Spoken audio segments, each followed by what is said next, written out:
კახაკალაძე მეორე დღეა დუმსარა და სწორედ დედაქალაქის მერს აქვს კითხვებზე პასუხი გასაცემი, მინიმუმ გრძნობს თუ არა პოლიტიკურ პასუხისმგებლობას იმაზე, რაც მის დაქვემდებარებაში მყოფ უწყებებში ხდებოდა. სუსმა გამოავლინა უფასო სასადილოებში კორუფციული სქემა, რომელიც მინიმუმ 3 წლის განმავლობაში მოქმედებდა და სახელმწიფო უსაფრთხოების სამსახურის მოპოვებული ინფორმაციით მინიმუმ 3,5 მილიონზეა საუბარი, რომელიც უფასო სასადილოებიდან მიითვისეს. ბუნებრივია, უფასო სასადილოები თავის მხრივ არის გამგეობის კონტროლის ქვეშ, გამგეობები აფორმებენ ხელშეკრულებას იმისთვის, რომ სოციალურად დაუცველებმა ქვეყნის ყველაზე მოწყვლადმა ფენამ უფასო სასადილოებში მიიღოს საკვები პროდუქტები, თუმცა გამგეობებს უკვე თავის მხრივ უნდა აკონტროლებდეს მერია და მონიტორინგი და კონტროლის მექანიზმები არის სწორედ მათ ხელში. ამას ახსენებენ კახაკალაძეს ოპოზიციის წევრები და ეუბნებიან, რომ სწორედ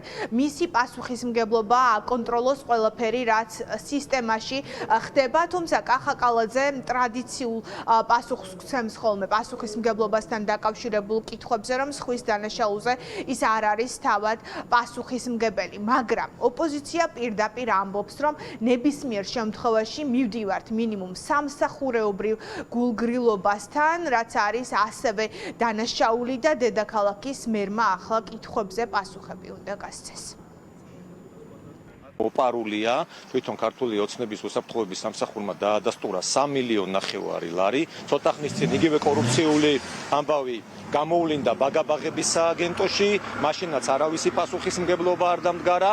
ეხლა 4 გამგეობა არის. ხო, ზედაპირზე ამოსული კწანის ის მთაწმინდის ისნის და კიდევ მე-4 გამგეობა და როგორ შეიძლება რომ წლების განმავლობაში ხდებოდეს ეს ამბავი და არავინ არაფერ შუაში არ იყოს. ხო, ნებისმიერი ხელშეკრულება, რომელიც ფორმდება, იქ არის პირობები ინსპექტირების და შესაბამის ადამიანებს აქვთ ვალდებულება, რომ გააკეთონ ინსპექტირება, როგორი ხარისხის მოდის ეს პროდუქცია, როგორ მოდის, რა ფასად მოდის და ამას ესე იგი მიღება-ჩაბარების აქტებზე ვინც აწერდა ხელს არ აკეთებდნენ. შეუძლებელია უწყებაში იპარავდნენ საშუალო და დაბალი რგოლის ჩინოვნიკები ფულს და ეს არ იყოს პასუხისმგებლობა უმაღლესი პირის, ხო? ამ შემთხვევაში კახაკალაძის და 70-ად ყვებავენ, თქვენ ვიცით, სოციალურად დაუცველებს. 2022 წლიდან ეს თანხა არ გაზრდილა, მაშინ როცა გაიზარდა ასტრონომიულად ფასები ყველაფერზე და როგორ შეიძლება რომ იზრდებოდეს ფასები აბსოლუტურად ყველაფერზე და არ იზრდებოდეს ეს თანხა, ხო? აქ ბუნებრივია, აქაც ჩდება უკვე კითხვის ნიშნები, რომ რაღაცა არ არის წესრიგში, რაღაცა არ არის სწორად და რაღაცა ადმინისტრირება არ ხდება ჯანსაღად. ლარი და 70, რომელიც გამოყოფილი არის ერთ ბენეფიციარზე თბილისში უფასო სასადილოზე,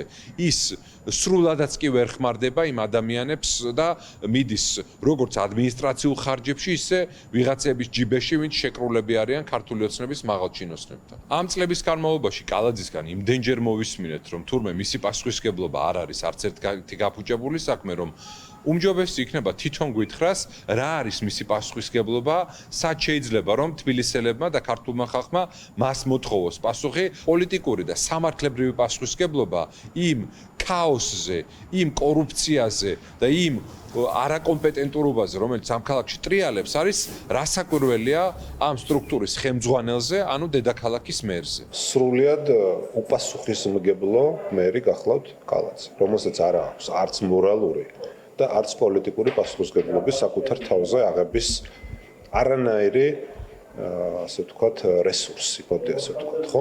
შეუძლებელია თბილისის მერიის სამსახურებში იყოს ასეთი ტოტალური კორუფცია. და რა თქმა უნდა შეუძლებელია, რომ ეს მომხდარიყო მერიის მაღალჩინოსნების და მათ შორის პირადად კალაძის მფარველობის გარეშე. როგორც მინიმუმ ეს არის სამსახურებრივი გულგრილობა, როგორც მინიმუმ საქმიანობის კონტროლი და ზედამხედველობა სრულად არის თბილისის მერიის და შესაბამისად თბილისის მერის პასუხისმგებლობა.